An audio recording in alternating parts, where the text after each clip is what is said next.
지난 4장에는요, 성전 재건 또 성벽을 세워가는 데에 있어서 방해 세력을 통해서 위기에 처했던 느헤미야가 어떠한 방식으로, 어떠한 지혜로 그것을 대처하고 맞서 싸워 나가는지에 대해서 함께 살펴보았습니다. 이렇게 세워진 성벽 이 재건의 완공은 이곳으로 끝나기보다도 더 훗날에 있어질 경제적 어려움이 또 이들을 기다리고 있었던 것 같습니다. 그래서 쓰여진 시점이 성벽 재건 이후에 한참 뒤인 벌어난 일들을 지금 5장에서 기록하고 있습니다.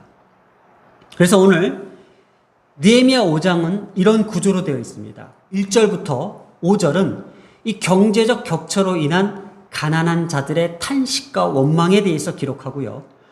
그래서 6절부터 8절은 느헤미야가 나섭니다. 부유한 자들을 향한 느헤미야의 책망이 나오고요. 9절부터 11절은 부유한 자들을 향한 느헤미야의 권고, 그리고 12절과 13절은 부유한 자들이 결단을 내리고, 그리고 14절부터 19절은 다음 주에 할 내용입니다. 청렴하고 떳떳한 느헤미야의 고백에 대해서 기록하고 있습니다.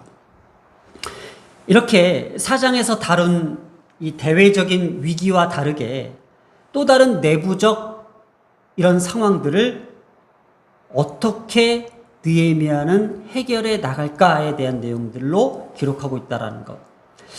자칫하면요, 외부적으로는 어떠한 결속력을 가지고 완공을 했음에도 불구하고 지금 내부적인 갈등은 오히려 더 이스라엘 공동체를 와해시킬 그 위기에 처한 이 내용들은 느헤미야의 주도로 어떻게 이 공동체를 내부적으로 결속시켰는지에 대한 초점을 두고 있다는 거예요. 오늘 1절에요. 그때의 백성들이 그들의 아내와 함께 크게 부르짖었다고 합니다.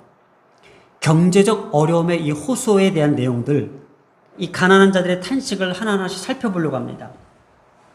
부유한 자들과의 경제적 격차로 인한 이 가난한 자들의 탄식에는 당시 포로 귀환민들 중 가난한 자들은 토지와 집을 저당 잡히고 심지어 자녀들까지 노예로 팔아야 할 정도로 극심한 생활고에 시달리고 있었다고 기록되고 있습니다.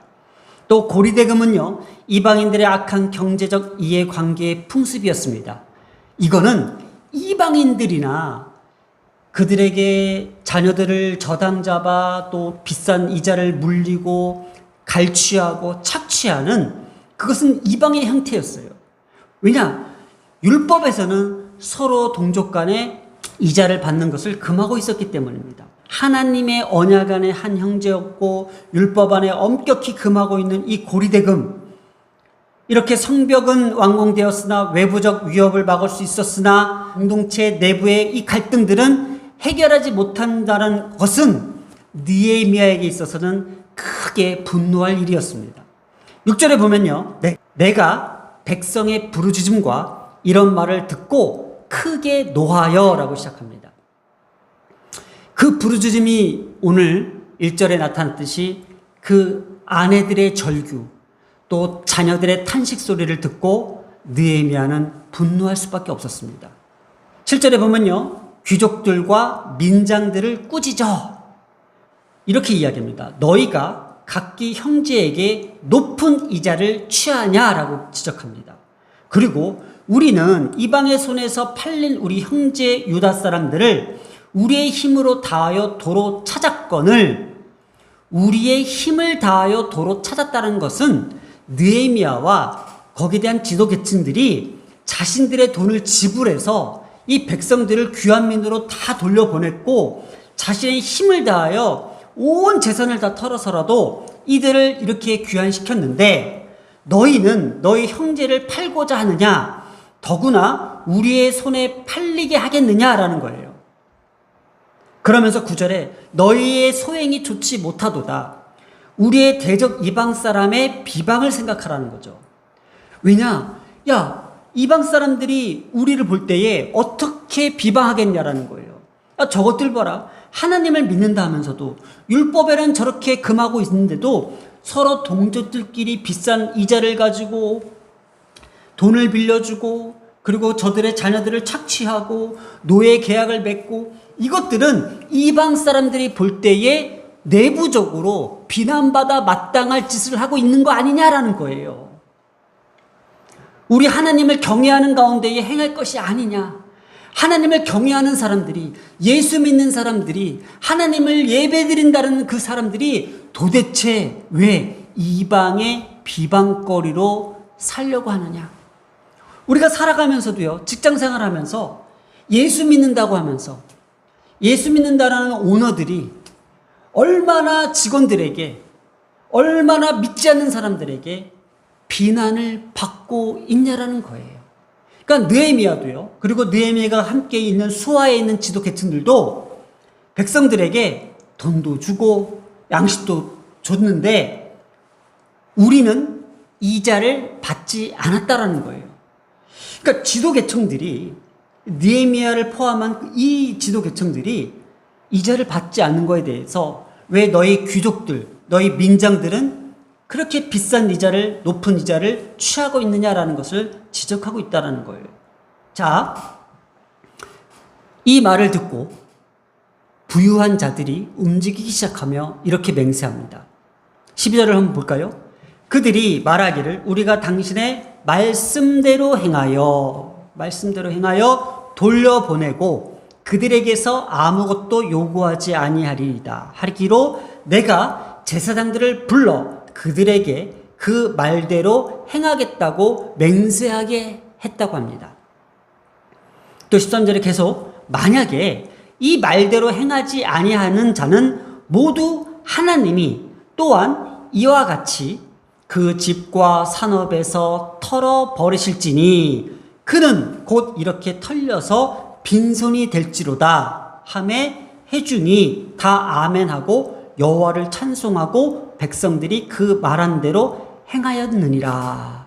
자, 지금 느헤미야의 질책 그리고 느헤미야의 그 말대로 이들이 어떻게 행했다고 기록된 것을 보았을 때에 하나님께서는요, 하나님의 백성들, 가난과 고통과 신음하고 있는 백성들을 어떠한 방식을 통해서라도 그 말씀대로 행하신다라는 거예요.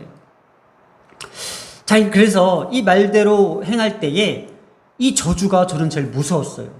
만약에 이 말대로 행하지 아니했을 경우에는 그 집과 산업에서 털어버리실지니 그는 곧 이렇게 털려서 빈손이 될지로다.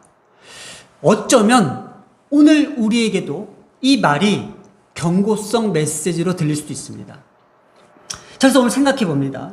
자, 그러면 오늘 이 본문의 가장 핵심적 요소는 무엇일까? 가난한 자를 도와줘라. 가난한 자는 부르짖어라. 이런 내용일까요? 이 전체적인 내용을 봤을 때에 저는 이러한 마음이 들었습니다. 이 세상에는요, 하나님께서는 가난하게도 하시고 부하게도 하십니다. 그러면 하나님께서 원하시는 건 뭐예요? 가난한 자들을 향한 하나님의 긍휼이 멈추지 않고 하나님은 가난한 자들, 힘든 자들, 고통받는 자들을 하나님께서는 먹이시고 입히시고 살리시는구나. 오늘 느헤미야의 과정을 보면서 단순히 느헤미야가 그들을 꾸짖었다고 해서 그들이 이렇게 말대로 행할 수 있었을까?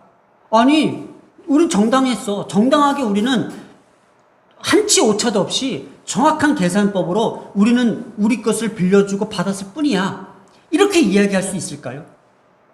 중요한 사실은 그 말대로 행했다는 것을 계속 기록한 걸 봤을 때에 하나님은 가난한 자들, 고통받는 자들에 대한 그 긍휼을, 그 사랑을, 그 구원을 멈추지 않고 계속 행하신다는 것을 성경은 이야기하고 있다는 거예요.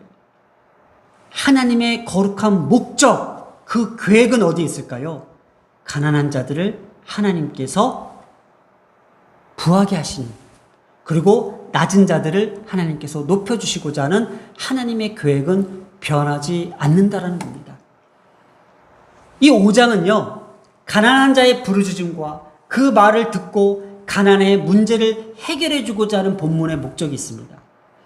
부자는요, 가난한 자를 도우라는 도덕적인 문제를 넘어서 하나님의 마음을 더 보여주는 본문이라는 것을 잊지 마시기 바랍니다.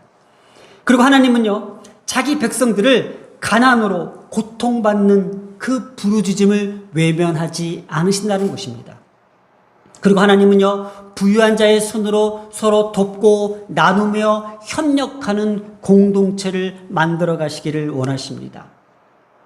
그래서요, 저는 이 말씀을 준비하면서 이 세상에서 가장 경계해야 될 사람, 바로 자신의 이익만을 생각하는 탐욕이 가득한 사람이라는 것입니다.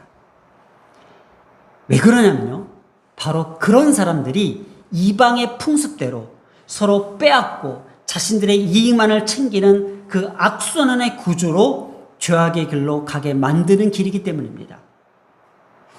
하나님은요, 우리를 가난하게도 하시고 얼마든지 부하게도 하십니다. 내 형제의 아픔과 고통을 외면하는 사람을 오늘 성경은 뭐라고 이야기하고 있습니까? 13절, 그 집과 산업에서 털어버리실지니 그는 곧 이렇게 털려서 빈손이 될지로다. 오늘의 메시지입니다.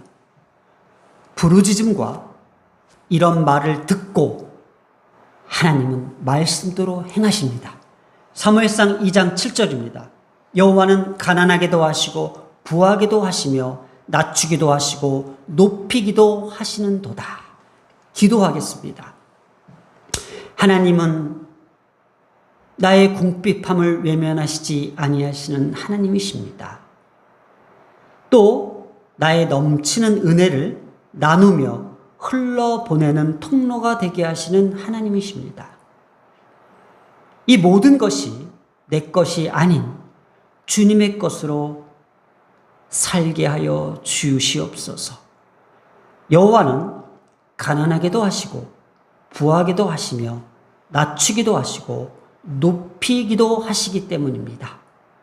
오늘도 이 말씀을 통하여 하나님은 끊임없이 당신의 사랑과 자비와 긍휼과 선하심과 그 인자하심이 영원하심을 나타내 주셨습니다. 이 모든 말씀 우리 주 예수님의 이름으로 기도드렸습니다. 아멘.